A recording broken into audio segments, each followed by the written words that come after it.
Guys, welcome back to my channel. If you guys are interested in seeing a very quick video, because last week I did dry pin video, remember? And what I do, very lengthy. This one's gonna be very fast. We're gonna talk a little bit about this.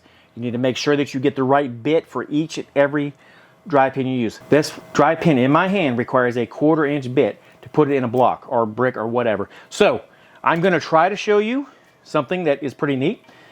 I'm gonna use my SDS to run it in the block, which I'm going to show you. You can't see yet, the block is here.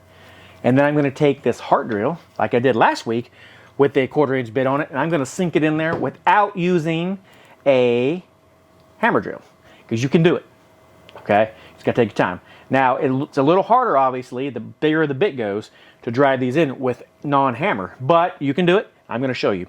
Like I said, this is just a quick video, because I wanted you guys to see how it works when you have a hammer or not. And some people don't like listening to all my stories. So I'm going to bring you down here. I'm going to show you this block we're going to drill. You've probably seen this block if you watch any of my other fastener videos especially. Have you been watching them? I'm going to bring you down here and show you how you can drill with the SDS and then with the heart drill. Now I will leave links down below so you guys can pick up these drills if you so choose to. 1/4 inch. You see there's no hole here. Right here. This is where I'm going to do it. I decided right here. All right. No hole. So we're going to go ahead, pull the trigger, put the dry pin in. Ready? Boom. All right. We're going to take the dry pin. I'm not going to sink the dry pin in. If you want to watch that video, like I mentioned, at the end of this video, you will see that particular video. Put it in, and the reason why I'm not sinking it is because I don't want to get another dry pin and waste it. So you just tap, tap, tap, tap, tap, and it'll open up, and boom, bada bing.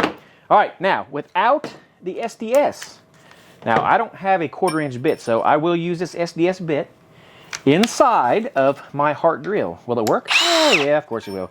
Don't let anybody tell you that you have to use the right bits. You should, right? But you don't have to. All right, let's sink her in there. Here we go. All right, you see, nothing. Let's go ahead and drill this in.